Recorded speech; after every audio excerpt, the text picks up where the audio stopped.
Agora vamos ver como foi desenvolvida a tela para o cadastro de horários. Tá? Então foi seguido o mesmo padrão da tela para o cadastro de parâmetros. Ok?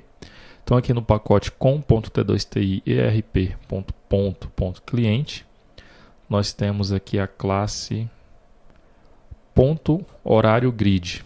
Tá? Então nessa tela o usuário visualiza todos os horários que estão cadastrados no sistema. Tá? Então ela é uma tela idêntica que nós já vimos anteriormente no vídeo anterior, né? Onde nós temos aqui um botão de insert, um botão de delete, um reload button e uma barra de navegação. Aqui nós temos uma grid control, cujo VO que está vinculado a esta grid é o VO ponto horário VO, lá do pacote com t2tirp.java, ok? Então, os dados que o usuário visualiza nessa grid, eles estarão armazenados aqui na tabela ponto horário, ok? Bom, aqui no código-fonte, nós temos aqui recebendo como parâmetro do construtor dessa classe o controller desta grid, que é o ponto horário grid controller. Esse controller está aqui também no mesmo pacote, tá? A ação que foi definida aqui para ser executada lá no servidor quando esta classe realizar requisições é o ponto horário grid action, tá? Então significa que lá no lado do servidor, aqui no pacote com.t2tirp.servidor, nós teremos aqui a classe ponto horário grid action, tá? Então, aqui nós seguimos o mesmo padrão de desenvolvimento lá da tela do cadastro dos parâmetros, tá? Então, aqui no controller, nós temos o método loadData, onde nós passamos como parâmetro a ação que será executada, que no caso é uma ação de load. Então, é realizada a requisição através do método getData da classe clientUtils. Temos aqui também o método beforeInsertGrid, tá? Que os dados dos horários serão inseridos em uma tela de detalhe, tá? Então ele vai instanciar aqui a classe ponto horário detalhe controller e depois vai retornar falso para esta grid. Nós temos aqui também o método double click. Nesse método double click nós buscamos o registro, né, o horário que o usuário está selecionando e logo depois instanciamos também a tela de detalhe do horário, né, o ponto horário detalhe controller, para que o usuário visualize os dados do horário que foi selecionado. Aqui no método delete records, da mesma forma que nós vimos lá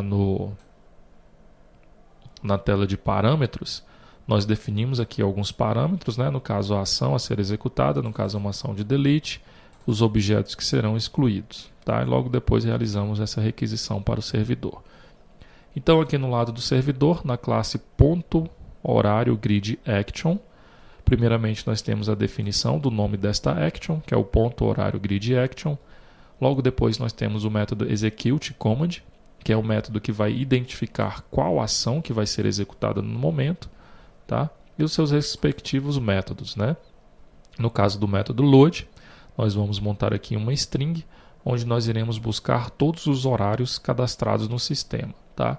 E logo depois vamos retornar com essas informações lá para a aplicação que realizou essa requisição. Os métodos insert e update eles são realizados lá pela tela de detalhe, né? Então vai ser na detalhe action.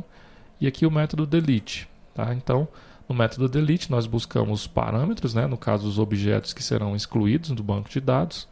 Realizamos a conexão com o banco, excluímos esses registros e retornamos com a resposta lá para a aplicação que realizou essa requisição, né? No caso lá a aplicação cliente, ok? Bom, então essa é a tela ponto horário grid, tá? Um cadastro simples que foi seguido o mesmo padrão lá da ponto parâmetro. Agora vamos visualizar o código da tela ponto horário detalhe. Então aqui no pacote cliente, né, com t2tirp.cliente, nós temos a classe ponto horário detalhe, tá? Então nesta tela o usuário vai informar os dados do horário, tá? Então nós temos aqui um botão de insert, um botão de reload, um botão de save. todos vinculados a este form, tá? Esse form ele está vinculado também ao VO.HorárioVO, tá?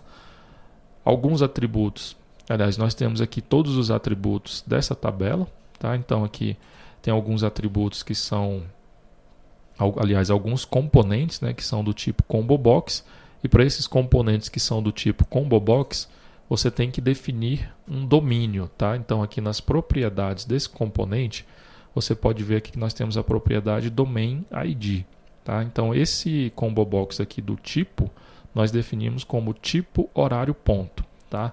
E onde está sendo definido esse domínio? Bom, aqui no pacote com.t2tirp.padrão.cliente, nós temos a classe menu, tá? E aqui na classe menu, aqui dentro do método login successful, ou seja, quando o usuário realiza o login, nós iremos definir os domínios do sistema, tá? Nós já temos aqui vários domínios definidos e logo aqui abaixo nós teremos os domínios do módulo ponto eletrônico. Então lá no horário, o tipo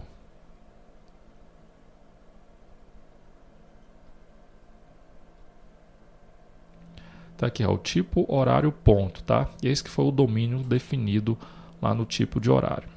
Então, quais são as opções disponíveis que nós temos para este componente, né? Aquele combo box? Ele pode ser fixo, diário, semanal e mensal. De onde foram tiradas essas informações? Bom, se você abrir o DER, tá? O DER que nós mostramos ali, que está dentro da pasta documentação, você abre a tabela ponto horário e nessa tabela você vai ver uma parte onde você vai encontrar os comentários, tá? Então, nesses comentários, você vai encontrar quais são as possibilidades de valores para determinado campo.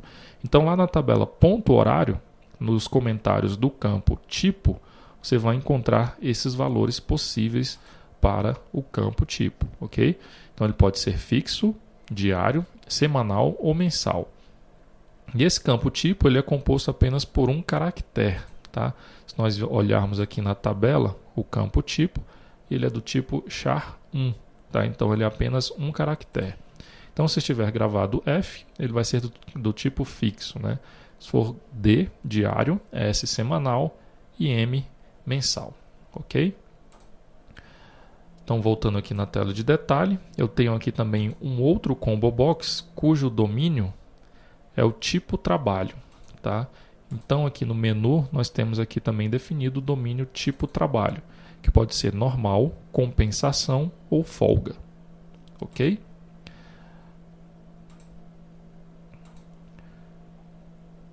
Nós temos aqui alguns componentes que são também componentes do JText, aliás, são componentes da classe Formatted Text Control, ok? Então, para esses componentes, nós precisamos definir o formato, né, uma máscara para os mesmos, ok? E essas máscaras foram definidas aqui no construtor dessa classe. Então, para todos esses componentes, as máscaras definidas foram as seguintes.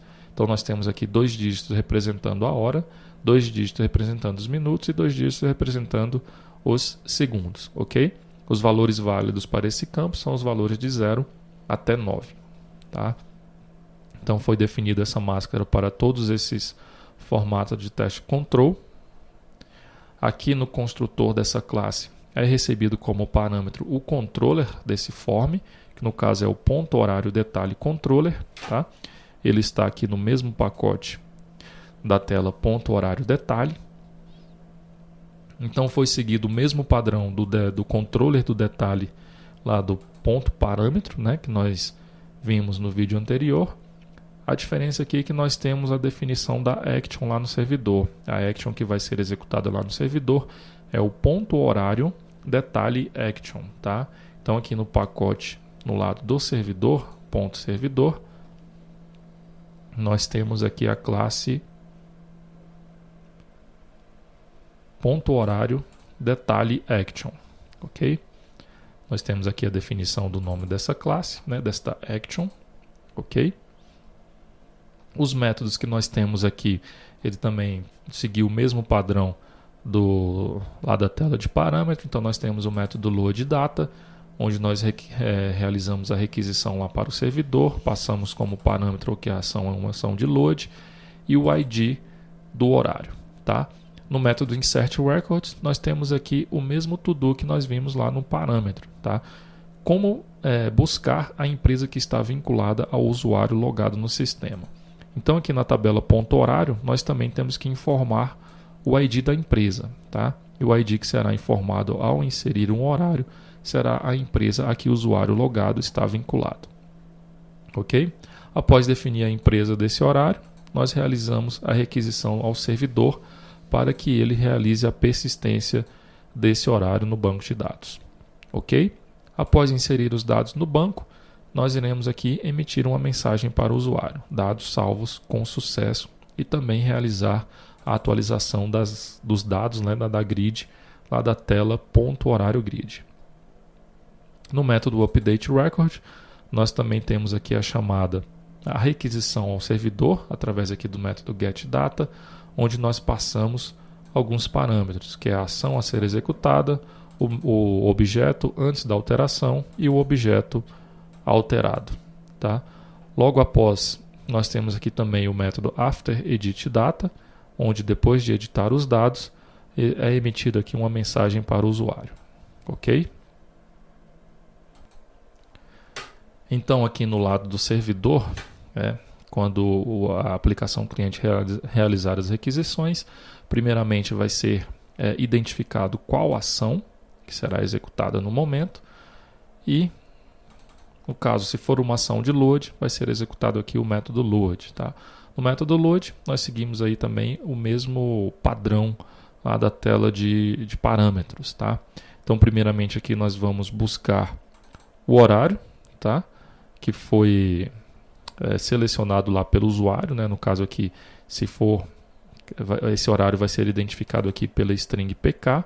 Então nós vamos buscar os dados desse horário no banco de dados e retornar com esses dados lá para a aplicação que realizou essa requisição. Tá? No método insert, nós iremos buscar o objeto que está sendo inserido no momento, salvar no banco de dados e retornar com a resposta lá para o lado cliente. Tá?